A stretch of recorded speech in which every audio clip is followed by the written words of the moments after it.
Hello, my dear students. I hope you all are doing really very well.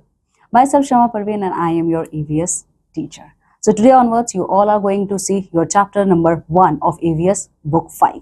Okay, and the name of this chapter number 5 is, you can see here, loving family. Okay, loving family means again इस पूरे chapter में आप family के बारे में पढ़ने वाले हो. ठीक है, फैमिली का कॉन्सेप्ट आप लोग क्लास 1 से पढ़ते आ रहे हैं, है ना. दोबारा से आज आप इस पूरे चैप्टर में फैमिली के कॉन्सेप्ट को देखोगे, but in a much broader term. तो देखिए, सबसे पहले अगर आप देखेंगे, during earlier times all the members of the family used to live together in big joint families. ठीक है, पहले के जमाने में क्या होता था, सारे जो मेंबर्स होते थे फैमिली के, वो एक साथ एक बहुत बड़े जॉइंट फैमिली में रहा करते थे, है ना. But slowly over the year, joint family system has been replaced by the small nuclear families due to the following reason. लेकिन कुछ टाइम से क्या हुआ है, ये जॉइंट फैमिली सिस्टम था, अब वो धीरे धीरे न्यूक्लियर फैमिली में, यानी कि अब वो धीरे धीरे स्मॉल फैमिली में कन्वर्ट हो गया. ठीक है, और ये जो कन्वर्जन हुआ कि पहले लोग जो थे एकदम जॉइंट फैमिली में, बड़ी बड़ी फैमिलीज में रहा करते थे, अब वो अचानक से शॉर्ट फैमिलीज में रहने लगे. ऐसा क्यों हुआ है, क्या हुआ? इसके बहुत सारे रीजंस हैं. तो इसका सबसे पहला रीजन ये है कि जो लोग थे वो स्मॉल टाउन और सिटीज को छोड़ के बड़े बिग टाउन और सिटीज में क्या हो गए, मूव कर गए. पर क्यों गए? वो गए थे बेटर जॉब्स एंड करियर्स के लिए. ठीक है, वो क्यों गए थे? वो बेटर जॉब और करियर के लिए गए थे. ठीक है, और इसी को हम यहाँ पे माइग्रेशन कहते हैं. यानी कि माइग्रेशन, ये टर्म क्या होता है? ये वो टर्म्स होते हैं स्टूडेंट्स, ये वो टर्म है आपका जहाँ पे आप अपने घर को छोड़ के कहीं और चले जाते हैं. ठीक है, this is called as your migration. यही माइग्रेशन है. ठीक है, देखिए, लोगों ने क्या किया था, उनके ट्रांसफरेबल जॉब्स भी हैं. ठीक है, बहुत से लोग ऐसे हैं जो ऐसा जॉब करते हैं जिसमें उनके ट्रांसफर होते रहते हैं. आई होप आप में से भी बहुत से बच्चों के पेरेंट्स ऐसे होंगे जिनका ट्रांसफर होता होगा. तो आपने देखा है कि जब आपके पेरेंट्स का ट्रांसफर होता है तो आप एक जगह को छोड़ के दूसरी जगह मूव कर जाते हैं. ठीक है, तो माइग्रेशन इसकी वजह से भी होता है. ओके, यहाँ पे आप देखेंगे अलग अलग जगहों पे हमें जाना पड़ता है. ठीक है, और जिन फैमिलीज में जिनके पेरेंट्स ट्रांसफरेबल जॉब करते हैं, उन्हें ऑल टाइम एक शहर को छोड़ के दूसरे शहर में शिफ्ट होना पड़ता है. ये दूसरा रीजन है. थर्ड रीजन है माइग्रेशन का, अगर आप देखेंगे, लोग सिर्फ अपने सिटी नहीं चेंज करते. ठीक है, इंडिया में ही सिर्फ वो सिटी चेंज नहीं करते, कभी कभी क्या होता है, लोग बेटर एम्प्लॉयमेंट अपॉर्चुनिटीज के लिए अपने देश को छोड़ के किसी और देश में चले जाते हैं. ठीक है, इसका रीजन एजुकेशन भी हो सकता है, करियर प्रोस्पेक्ट्स, ये दोनों हो सकते हैं. ठीक है, इसके अलावा अगर आप देखेंगे तो माइग्रेशन क्या होता है, जब आप अपनी जगह को छोड़ के नई जगह पे मूव करते हो, तो ये माइग्रेशन होता है. लेकिन माइग्रेशन की वजह से कभी कभी हम अपने देश को छोड़ के किसी और देश में जाते हैं.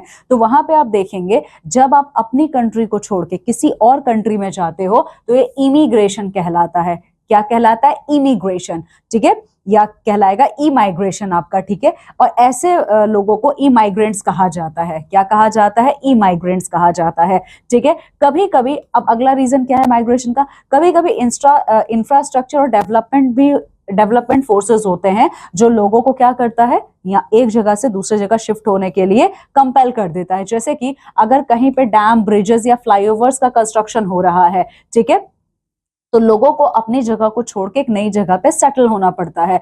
ठीक है, अच्छा, अपनी जगह को छोड़ के एक नई जगह पे सेटल होने के लिए गवर्नमेंट उनको कंपनसेशन देती है. ठीक है, क्या करती है गवर्नमेंट? उनको कंपनसेशन देती है. या तो वो कंपनसेशन मनी के फॉर्म में होगा, या फिर गवर्नमेंट उनको जमीन देगी रहने के लिए. तो इसको कहा जाता है डिस्प्लेसमेंट का मतलब होता है कि जब आप जबरदस्ती अपनी जगह को छोड़ के किसी और के थ्रू मूव करवा दिए जाते हो, ये डिस्प्लेसमेंट कहलाता है. Okay, so there is a difference between migration and displacement. Difference है दोनों के बीच में. ठीक है, चलिए, तो ये देखिए, आप देख सकते हो यहाँ पिक्चर में डैम बिंग कंस्ट्रक्टेड. ठीक है, ओके, इसके अलावा नेक्स्ट देखिए, और भी बहुत सारे रीजंस है जिसकी वजह से लोग एक जगह से दूसरी जगह मूव करते हैं. पहला तो ये है कि वॉर और नेचुरल डिजास्टर्स जो होते हैं. ठीक है, वॉर और नेचुरल डिजास्टर्स जैसे कि आपका फ्लड है, अर्थक्वेक है, सुनामी है, ये सब क्या करते हैं, ये सब लोगों को मूव करने के लिए मजबूर कर देते हैं. ठीक है, हमारे इंडिया का जब पार्टीशन हुआ था, ठीक है, हमारे इंडिया को जब 2 पार्ट में डिवाइड कर दिया गया था, बहुत से लोग पाकिस्तान चले गए थे.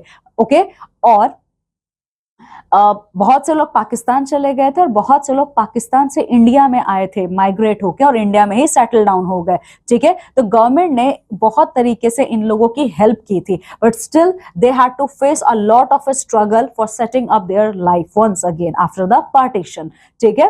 ओके, नाउ नेक्स्ट वन देखिए, चैलेंजेस ऑफ माइग्रेशन। अब माइग्रेशन तो हो गया, लेकिन माइग्रेशन में ना बहुत सारे चैलेंजेस फेस आते हैं, ठीक है। तो चैलेंजेस की अगर आप बात करेंगे तो कोई भी अपना घर छोड़ के जाना नहीं चाहता, ठीक है। बहुत सारी चैलेंजेस होती हैं। तो देखिए, जब आप अपने घर को छोड़ के एक नए एनवायरनमेंट में जाते हो तो आप वहां पे ना एडजस्ट नहीं कर पाते हो, ठीक है। आप अपने सराउंडिंग मतलब अपने नए सराउंडिंग में आप एडजस्ट नहीं कर पाते हो, ठीक है, क्योंकि वहां पे ऐसे लोग होते हैं जिनको आप जानते भी नहीं हो, वो अनफैमिलियर होते हैं। इसके अलावा दूसरा प्रॉब्लम क्या होता है, लैंग्वेज, ठीक है। सपोज आप हिंदी बोलने वाले हैं और आप चले गए एक ऐसे बेल्ट में जहां पे सिर्फ इंग्लिश बोला जाता है, ठीक है, या फिर आप इंग्लिश स्पीकर हो और आप ऐसे बेल्ट में चले आए जहां पे सिर्फ हिंदी बोली जाती है, तो प्रॉब्लम होगा आपको। तो ये लैंग्वेज की प्रॉब्लम होती है, इसकी वजह से भी लोग माइग्रेट जब होते हैं तो उन्हें काफी प्रॉब्लम फेस करनी पड़ती है, ठीक है, क्योंकि उन्हें उस नए जगह की लैंग्वेज सीखनी होती है। इसके अलावा जो लाइफ स्टाइल और ईटिंग हैबिट्स होती हैं, ठीक है, तो जो आपकी लाइफ स्टाइल और ईटिंग हैबिट्स हैं ये भी लोगों को चेंज करनी पड़ती हैं जब वो नई जगह पे मूव करते हैं। जरूरी नहीं है कि जो फूड आइटम्स आप खाते हो वो आपको नई जगह पे भी मिलें, ठीक है। इसके अलावा अगर आप देखेंगे, ये तो डिसएडवांटेजेस की बात हो गई क्योंकि प्रॉब्लम्स है, पर इन सब के अलावा बहुत सारे एडवांटेजेस होते हैं एक नई जगह पे मूव करने में, ठीक है। कैसे, क्योंकि देखो जब आप एक नई जगह पे मूव करते हो, ऑल्दो प्रॉब्लम्स हैं, लेकिन कुछ टाइम के बाद आप उस एनवायरमेंट के साथ फ्रेंडली हो जाते हो, साथ ही साथ आप अपना कल्चर तो जानते हो, आप उनका भी कल्चर समझते हो, उनके लैंग्वेजेस को आप सीखते हो, ठीक है। चलिए, नाउ डू यू नो में देखिए क्या है यहाँ पे, according to the United Nations data published every 5 years over 2 million people from India have moved overseas in last 5 years। UN ने एक डाटा पब्लिश किया है, ठीक है, यूनाइटेड नेशंस ने एक डाटा पब्लिश किया था कि 5 साल पे, हर 5 साल पे जो ये डेटा रिलीज किया जाता है यूनाइटेड नेशन के थ्रू, इसमें यह बताया गया था कि अभी तक 2 मिलियन से ज्यादा लोग इंडिया छोड़ के बाहर की कंट्रीज में सेटल हो चुके हैं, ठीक है। ओके, अब आइए यहाँ पे देखिए चैलेंजेस इन फैमिली पैटर्न्स। अच्छा, आपने ये अभी तक देखा कि लोग क्यों मूव करते हैं एक जगह से दूसरी जगह।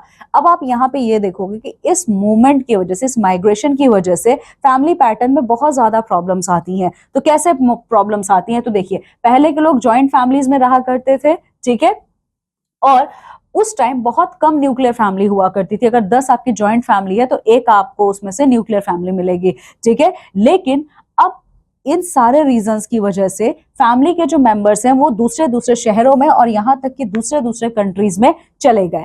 अब इसमें क्या होता है, वो स्पेशल ओकेजन्स में, जैसे कि किसी की शादी हो रही है या किसी की डेथ हुई है, ये दो ऐसे मौके होते हैं जब ये सब लोग एक दूसरे के साथ मिलते हैं, ठीक है।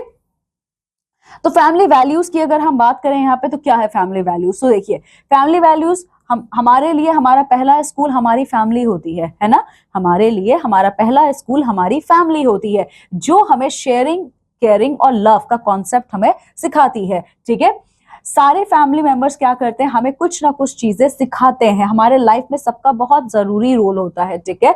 हमारा पूरा overall development as a human being ये हमारे फैमिली के थ्रू ही किया जाता है, उस फैमिली के थ्रू जिसमें आप बिलोंग करते हो, ठीक है। चलिए, अब यहाँ पे देखिए कुछ फैमिली वैल्यूज आपकी ऐसी हैं जो हमें हमारी फैमिली सिखाती है, जैसे कि हमेशा आपको लोगों की मदद करनी चाहिए, जिनको जरूरत है आपकी मदद की आप उनकी हेल्प कीजिए। साथ ही साथ ऑनेस्ट रहिए, फेयर रहिए सबके साथ, कभी भी झूठ मत बोलिए, कभी भी किसी को चीट मत कीजिए, ठीक है। To share things with others, ठीक है, आपको दूसरे लोगों के साथ चीजों को शेयर करना है। आपको अपने कंट्री का गुड सिटीजन बनना चाहिए, ठीक है। इसके अलावा आपको सारे लोगों की रिस्पेक्ट करनी चाहिए, चाहे वो किसी भी कास्ट, रिलीजन या कल्चर के हो, ठीक है। इसके अलावा आप देखेंगे आप अपने सारे फैमिली मेंबर्स और फ्रेंड्स को क्या करोगे, सपोर्ट करोगे उनको जब आपकी जरूरत होगी तो, ठीक है। ये सारे एफर्ट्स आप करते हो ताकि आप एक बेटर सोसाइटी को बना सको, ठीक है। So my dear students, this is all about our chapter. Okay, now let's see vocabulary. तो वोकैबुलरी में हम लोगों ने कौन कौन से टर्म्स हैं जो इस पूरे चैप्टर में हमने पढ़े हैं? तो सबसे पहले हम लोगों ने पढ़ा है यहाँ पे माइग्रेशन के बारे में। माइग्रेशन क्या होता है? माइग्रेशन का मतलब होता है जब लोग अपने बर्थ प्लेस को छोड़ के, ठीक है, दूसरे जगह चले जाते हैं, यानी कि जब लोग स्मॉल से बिग टाउन में या सिटीज में मूव कर जाते हैं due to job and other perspective, this is called as your migration. ठीक है, ई माइग्रेशन किसको कहा जाता है? तो ई माइग्रेशन का मतलब होता है जब एक पर्सन एक कंट्री को छोड़ के दूसरे कंट्री में मूव कर जाते हैं for job, for better education, for better job opportunities, इसको हम लोग ई माइग्रेशन कहते हैं। क्या कहते हैं? ई माइग्रेशन। ठीक है, फिर बारी आती है डिस्प्लेसमेंट की। ठीक है, तो डिस्प्लेसमेंट का मतलब क्या होता है? जब लोगों को कहा जाता है कि आपको अपने घर को छोड़ के किसी नए जगह पे मूव करना है। यहाँ पे आप अपनी मर्जी से माइग्रेट नहीं कर रहे हो, पर जबरदस्ती आपको हटा दिया जाता है किसी भी कंस्ट्रक्शन ऑफ डैम ब्रिजेस की वजह से या फिर किसी भी नेचुरल डिजास्टर्स की वजह से। ठीक है, तो वो कहलाता है आपका डिस्प्लेसमेंट। ठीक है, चलिए आगे देखिए, थिंग्स टू रिमेंबर।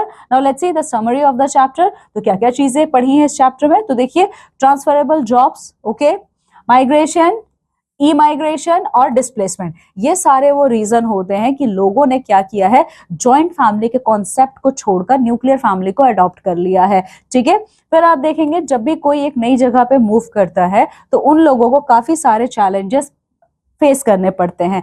ठीक है, although we all learn our family values from our own family which make us a better person। ठीक है, हम लोग क्या करते हैं, हमारी सारी वैल्यूज हमारी लाइफ से रिलेटेड हम लोग कहाँ से सीखते हैं? अपनी फैमिली से ही सीखते हैं, है ना?